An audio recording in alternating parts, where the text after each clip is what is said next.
Vemos en clase las 2:40 que vamos a usar este profesor. Lo que quede pendiente lo vamos a recuperar de manera virtual. Lo que tiene en la clase previa también lo vamos a hacer virtual. Entonces, se puede aprovechar ese día o lo ponemos otro día. Normalmente, ¿qué hora pueden? ¿En la noche? ¿A partir de qué hora? Ya se ponen de acuerdo con su delegado general para poder coordinar. Yo tengo disponibilidad en la noche si gustan, así que a la hora que usted esté bien en su clase puede coordinar un momento para poder recuperar lo que queda pendiente de la clase. ¿Ya? Vamos a avanzar lo más que se pueda. En esta ocasión a mí sí me ha otorgado hablar sobre patología del oído interno. Y entiendo de que en sus clases previas ustedes han estado viendo la patología del oído interno, han visto la división anatómica del oído. Ustedes saben que el oído se divide en tres zonas: oído externo, oído medio y oído interno. Es una división esquemática para poder entender mejor las patologías. En realidad es solo una unidad, es una unidad en conjunto. Entonces, en esta ocasión lo que vamos a evaluar son todas las enfermedades que van a afectar a la parte interna del oído. Acá con estas gráficas podemos ver de manera esquemática qué es lo que ocurre a nivel del oído interno y que va a ocasionar problemas y va a generar el síntoma principal, que es la hipoacusia. Cuando un paciente tiene alguna alteración, ya sea en el oído externo, en el oído medio o en el oído interno, probablemente el síntoma más importante es hipoacusia. Pero acá la diferencia es que si hay una afectación del oído interno, la hipoacusia va a ser neurosensorial. Si hay una afectación del oído externo y oído medio, la hipoacusia va a ser conductiva. Su otro nombre también es llamada de transmisión. A veces pueden venir con ese término en nuestros exámenes, en nuestra prueba o en algún tipo de examen que vayan a dar más adelante. Estas preguntas también no solamente vienen en nuestro curso, vienen para el examen de Renal, accidentado, pues ustedes van a dar seguramente algunos de esos exámenes. El ruido también es un tema muy importante, ¿no? El ruido genera daño auditivo de manera irreversible, entonces deben de tener cuidado con los audífonos. Ahora es bastante común encontrar pacientes con hipoacusia y a veces cuando la hipoacusia es leve, el paciente no tiene síntomas y solamente se detecta mediante una audiometría. Muchos de nuestros compañeros, cuando hacemos las prácticas, hemos detectado que tienen hipoacusia neurosensorial leve. Entonces, conversando y decían, probablemente por las clases de la pandemia, que era todo virtual, que pararon con audífonos, auriculares, y eso a la larga va generando daño. Y el daño en el oído interno es un daño irreversible, tienen que considerar eso. Ustedes ahorita no tienen ningún problema, pero cuando tengan 40 años o más van a tener problemas de la audición de personas de 60 años o más. O sea, su audición no va a ser acorde a su edad.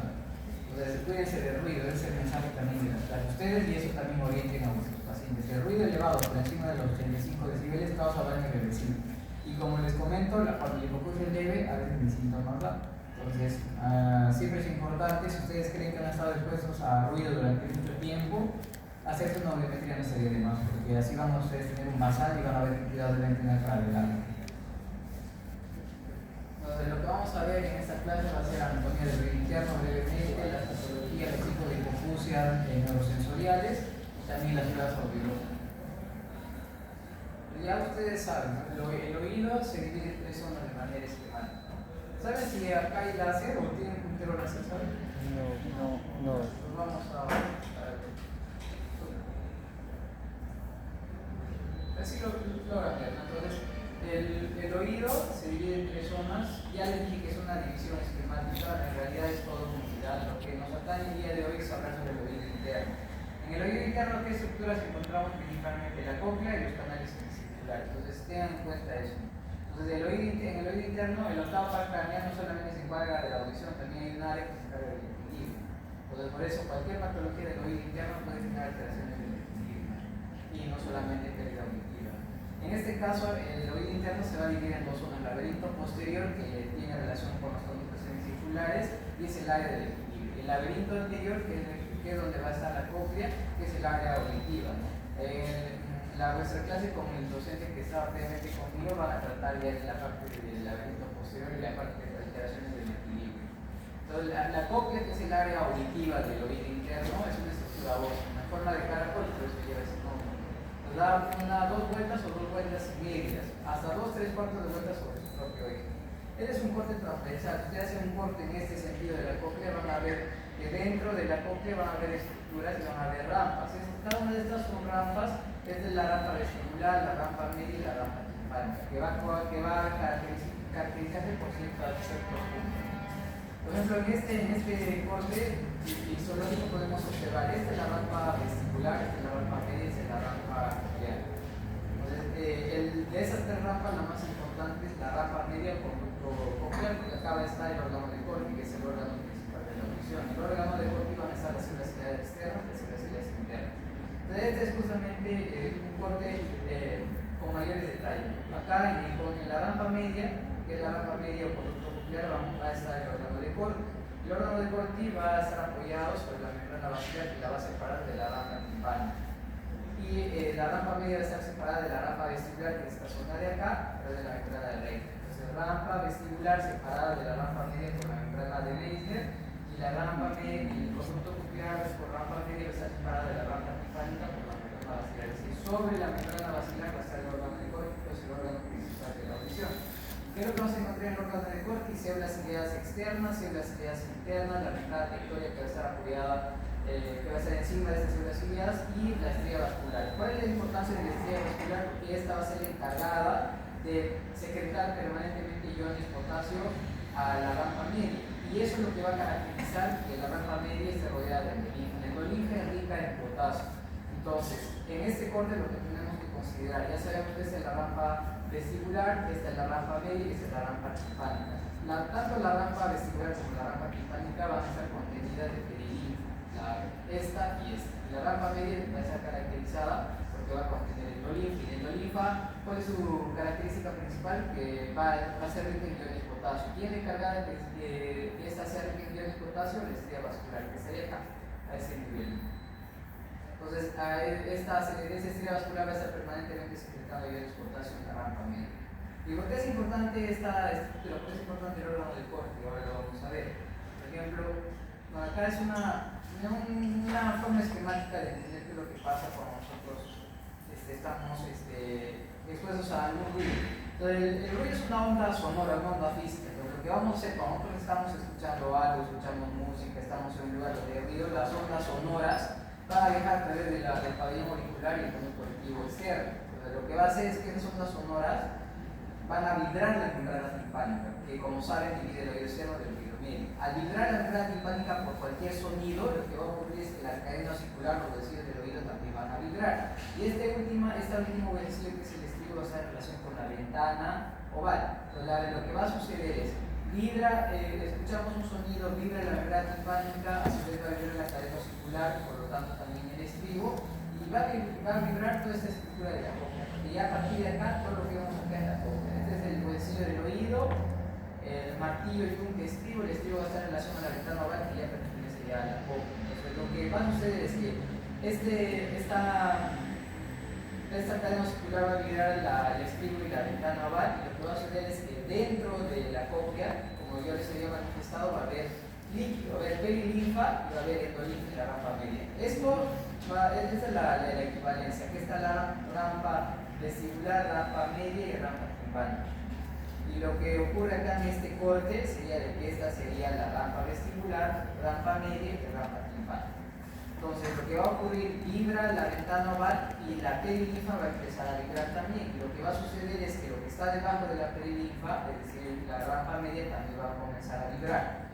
¿Y qué es lo que sucede? Cuando vibra la membrana, la rampa media, ustedes saben que este es el órgano de Corti que está sobre la membrana basilar y esto está en la rampa media. Entonces, el líquido que está dentro del oído va a empezar a vibrar. Imagínense un vaso de agua. Si ustedes mueven el vaso de agua, ¿qué es lo que va a suceder? Lo que está dentro del vaso va a empezar a vibrar. Entonces, esa vibración del líquido dentro del vaso, en este caso dentro de la perilinfa, lo que va a hacer es que la rampa media libre.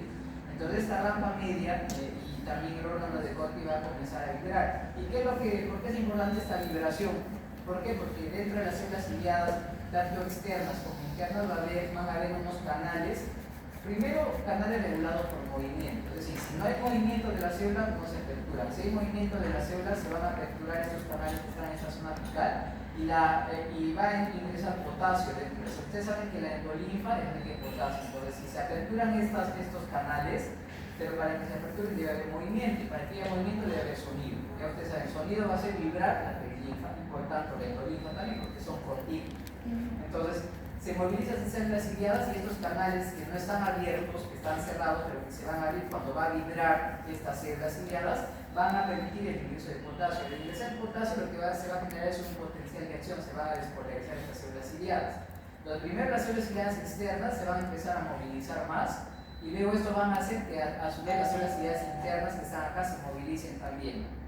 Entonces, al movilizarse estas células ciliadas internas, lo que va a ocurrir es que también acá va a haber canales regulados por movimiento que van a permitir el ingreso de potasio dentro de la célula y también va a ocurrir una despolarización. Cuando estas células se despolarizan, ¿qué es lo que va a ocurrir?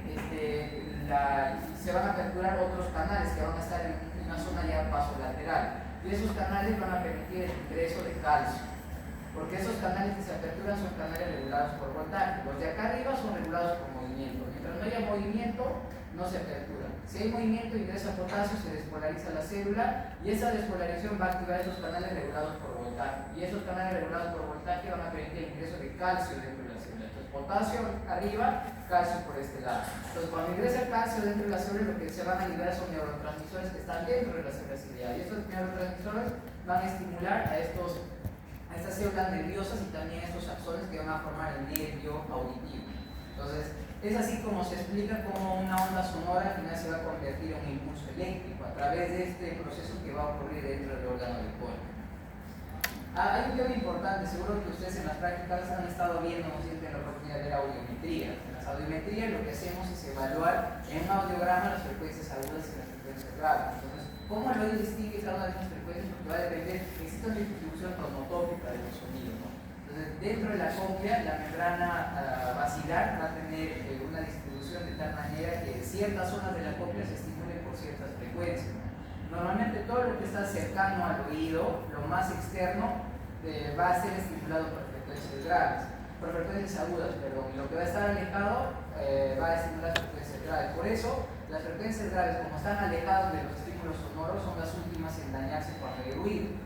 Y las primeras en dañarse son las frecuencias agudas, porque son las que están más cercanas al oído, las que están más cercanas al estímulo sonoro.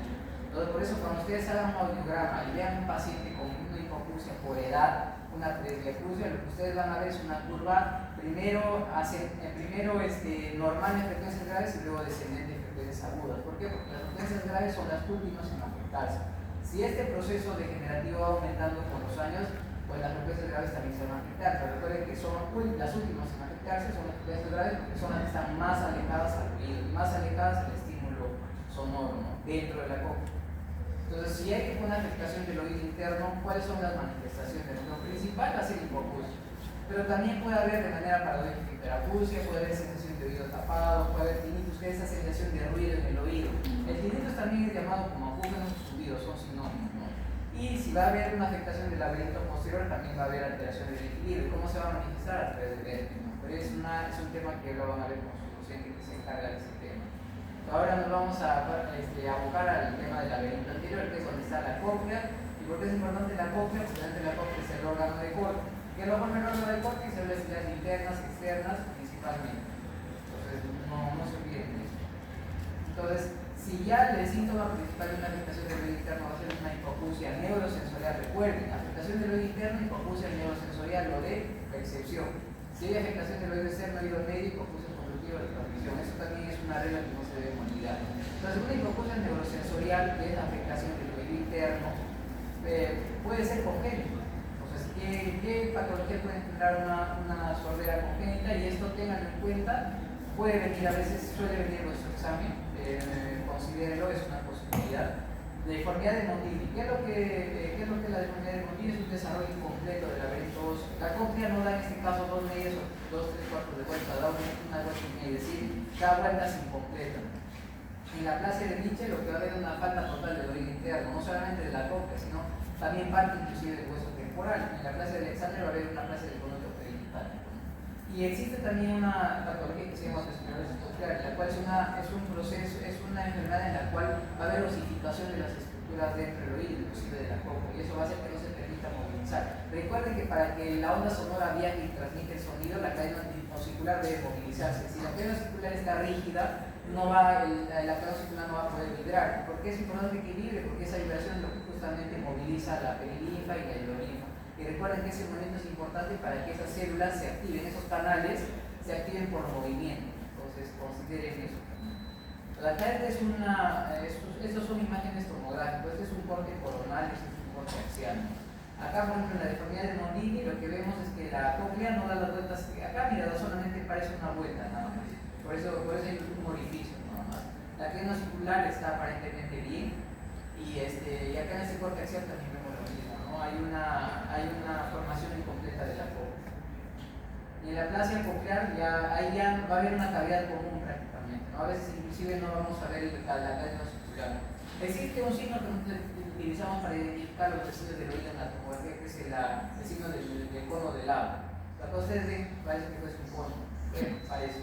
Pero si no vemos nada de eso, porque realmente el paciente no tiene cavidad circular, que depende de los cortes de la tomografía. Acá no vemos, ¿no? Aparentemente, o puede tener solamente uno de los tres residuos, un desarrollo incompleto. Entonces eso se detecta en pacientes que los cuales se realizan estudios de imagen, ¿no? Para poder ver internamente cómo va todo. Aparte de las sorderas congénitas, puede haber sorderas adquiridas, y estas pueden ser degenerativas, su cabeza, la perivecosia o enfermedades iniciales. Pueden ser vasculares también, por ejemplo, pacientes con accidentes cerebrovasculares, pacientes con microangiopatía, pacientes con problemas en sangre, también pueden generar alteraciones en el oído interno. Pero recuerden que para que las células y las funciones deben estar irrigadas, así es como llegan sus nutrientes. Entonces, todo el cuerpo está irrigado, a través de estos vasos sanguíneos llegan nutrientes para que se puedan nutrir las células distintas del cuerpo. Si estos nutrientes no llegan adecuadamente en esta zona, pues estas células ya no van a funcionar bien y va a haber un deterioro de estas células ciliares. Como los vasos dentro del oído interno son muy pequeños, se pueden afectar con patologías que tienen relación justamente con problemas a nivel de los vasos sanguíneos y también con problemas a nivel de la presión arterial. Pacientes que tienen problemas en su circulación sanguínea pues van a tener problemas a nivel del oído interno, porque los vasos sanguíneos que ahí están son muy pequeños, entonces se afectan más rápidamente.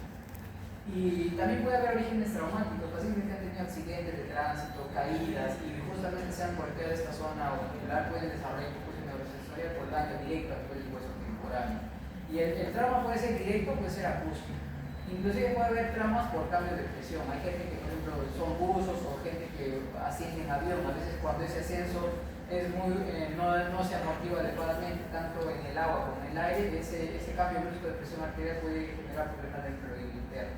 Pero puede ser también traumático, inclusive quirúrgico cuando es adquirido. Patologías infecciosas, enfermedades de la infancia, las enfermedades eruptivas también pueden generar problemas en el nervio auditivo, sobre todo los virus de la varicela y de sarampión.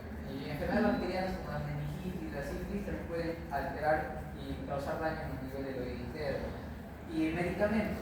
Existen medicamentos que son ototóxicos, no sé si han leído ese término alguna vez, pero hay medicamentos que son conocidos ototóxicos, que hay que tener mucho cuidado. Muchos pacientes que utilizan, muchos médicos que utilizan este tipo de medicamentos piden siempre una audiometría previa para ver el basal del paciente. Y a la cabeza tenganlo en cuenta, los aminoglucósidos. También se encuentra un aminoglucósido, canalicina, nicacina, tentaticina. Hay algunos que son más ototóxicos que otros, pero también los salicilatos, como el ácido salicílico, ácido acetilsalicílico, diuréticos tiacílicos, también pueden generar daño auditivo, ¿no? Entonces, y acá también hay patologías endógenas, como la cirugía, por ejemplo, pacientes con enfermedad renal, insuficiencia hepática, ellos no depuran bien las toxinas endógenas, entonces ellos todas esas toxinas en vez de ser depuradas circulan por todo el cuerpo. También existe una patología que se llama sordera súbita. La sordera súbita es un daño a nivel del oído interno. Entonces, ese daño del oído interno es un daño brusco. Entonces, ¿por qué es importante que consideren eso y está resaltado? Porque, por ejemplo, si ustedes ven alguna vez, esto lo que hablamos sobre todo es necesario que lo apliquen, por ejemplo, para vuestros serums, porque en vuestros serums, como les comentaba a sus compañeros, ustedes van a ser autorinos, los cardiólogos, toda la vez. Entonces, ustedes van a ser los primeros personales de salud que van a estar en contacto con el paciente, ¿no? Entonces, ustedes hacen el filtro para, dependiendo del caso, ya ustedes lo tienen que referir, el paciente a un establecimiento de salud de mayor capacidad, ¿no?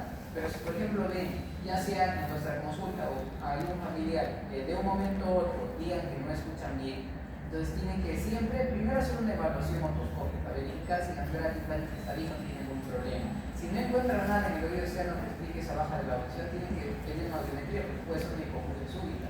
¿Y por qué es importante la hipoacusia súbita? Porque si no la tratan a tiempo, dentro de las primeras 72 horas, le condenan a ese paciente que puede tener 20, 30 años a utilizar audífonos a esa edad.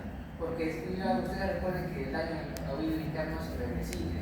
Inclusive eso puede acarrear problemas médicos legales si no hacen una detección a tiempo. Entonces siempre, cuando tenga un paciente que le diga, doctor, no oigo, ayer oía bien y hoy día de un momento a otro ya no escucho absolutamente nada.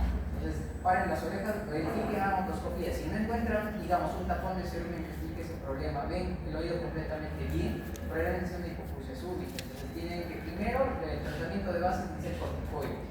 y luego referir, en caso de que ustedes tengan un establecimiento de origen, el primer nivel de atención refiere a un lugar donde se van a hacer una audiometría, pero inicia el tratamiento con corticoides, ¿no? Que es lo que no debe faltar. Si ustedes hacen tratamiento a tiempo de las hemorragias súbitas, puede revertirse, inclusive puede llegar a los basales iniciales, pero siempre tengan en cuenta esa patología. Cualquier paciente que le diga que no escucha bien de un momento a otro, siempre piensa en la posible que sea una hemorragia súbita. Y como en todo, siempre puede haber, así como hay tumores en todas las partes del cuerpo, también puede ocurrir dentro del oído. Pueden ser benignas o malignas, pero en mayor proporción a nivel de oído interno las patologías son benignas, felizmente. Entonces, dentro de las patologías adquiridas, la presbiacusia es muy importante. La presbiacusia es el envejecimiento de la función auditiva. ¿Y qué es lo que va a ocurrir en la presbiacusia? Va a haber una disminución de la entrada vacilar, donde está una disminución de la célula ciliar, un otro de la célula vascular, que también sabe cuál es su importancia, y una degeneración del medio nuclear. Entonces, lo que les explicaba, este proceso de presbiacusia va a ocurrir a partir de los 40 años, es decir, si tienen algún familiar, hermanos, papás que tienen más de 40 años, deberían hacerse una audiometría de base para saber cómo están empezando este proceso degenerativo, porque la audición es un sentido muy importante. Acá en este audiograma podemos ver, ustedes saben, en otorrino todo lo que sea rojo es derecho, por consenso, todo lo que sea azul es oído izquierdo. Esta es una curva típica de presbiacusia. ¿Por qué típica de presbiacusia? Porque estas que son las frecuencias graves que siempre van a estar a la izquierda del audiograma están casi conservadas, y estas que son las frecuencias agudas que van a estar a la derecha van a estar descendidas. Entonces, graves, normal, agudas, descendidas, esto es una curva típica de presbiacusia. Pero ojo, esta hipoacusia debe ser neurosensorial para que sea una presbiacusia. Y hay criterios auditivos para saber si es hipoacusia neurosensorial o no. Que es que justamente tanto la vía aérea, que es esta zona de acá que está representada como círculos, y la vía ósea, que está representada con este corchete, estén por debajo de 20 decibeles. La audición normal se considera de 0 a 20 decibeles. Es otro dato que también pueden tener en consideración. La OMS lo considera hasta 25 decibeles como normal. Entonces, ¿qué es lo que va a ocurrir en la presbiacusia? Al inicio no va a haber ningún síntoma, que es lo que yo les comento. Paciente que aparentemente se escucha bien y tiene más de 40-45 años, dude que esté su audición normal. Siempre un paciente que tiene más de 40 años probablemente ya tiene una discusión ya neurosensorial leve. Por eso al inicio no va a haber ningún síntoma, pero sí debe ser una audiometría basal. Y así hay síntomas, con mayor razón. Luego esto va progresando con los años, ya tiene incidencia social, ya el paciente también ya tiene muchos problemas para comunicarse, hay que hablar en voz alta, a veces no entiende el lenguaje. Y como les había comentado, no solamente se va a acompañar de baja evaluación, sino también de acúfenos, alteración de la discriminación del lenguaje, trastorno del equilibrio. ¿Y cuál es el tratamiento en estos casos? El uso de audífonos. Eso es importante. No hay un medicamento que revierte ese proceso degenerativo. Lo que se hace es ayudas para que el paciente pueda oír mejor, y el audífono es un amplificador. Y el trauma acústico, por ejemplo, si alguien, con eso terminamos, chicos, con esta diapositiva. El trauma acústico le produce un ruido de manera brusca. Entonces, lo que va a ocurrir en este caso es una sobreestimulación acústica, y estos generalmente ocurren en pacientes que están expuestos a ruido, que trabajan en fábricas, que trabajan en ferroviarias, que trabajan en aeropuertos. Por eso, normalmente a esos pacientes les suelen hacer audiometrías anuales para monitorear cómo está su audición, y obviamente tienen que ser protectores auditivos. Ya saben que la probabilidad de que haya daño es mayor a partir de los 85 decibeles. En vuestros celulares ustedes tienen aplicativos para descartar medidores de decibeles. Ustedes lo bajan, y si ustedes están en una reunión en un lugar donde creen que hay mucha bulla, activen su aplicativo, y si los niveles son por encima de 85 decibeles, es mejor que estén en la menor cantidad de tiempo que en el celular, porque definitivamente van a desarrollar daño auditivo. No en ese momento, no al mes siguiente, no al año siguiente, pero con los años van a tener problemas. Y ustedes cuando tengan 40 años, 50 años, van a tener audición de gente que tiene 170 años. Entonces, ahora claro no existe ninguna incomodidad, pero ya el efecto se ve a largo plazo. A menos que si la exposición ha sido a ruidos no solo de 85, sino de 100, 110 decibeles, obviamente los síntomas se van a ver en ese momento. Y esta es una curva, como ya habían visto la curva audiométrica de la presbiacusia, esta es la curva típica del trauma acústico. Hay una muestra normal en frecuencias graves, ¿cierto? Y en las frecuencias de 2000 o 4000, que es la característica del trauma acústico, va a haber una caída y luego una recuperación. Normal, caída, recuperación. Entonces, si ustedes le envían la pregunta, en una audiometría ves caída o una muesca auditiva en frecuencias de 2000 o 4000, es un trauma acústico. El trauma acústico, recuerden que es hipoacusia neurosensorial. Bueno, chicos, entonces sé que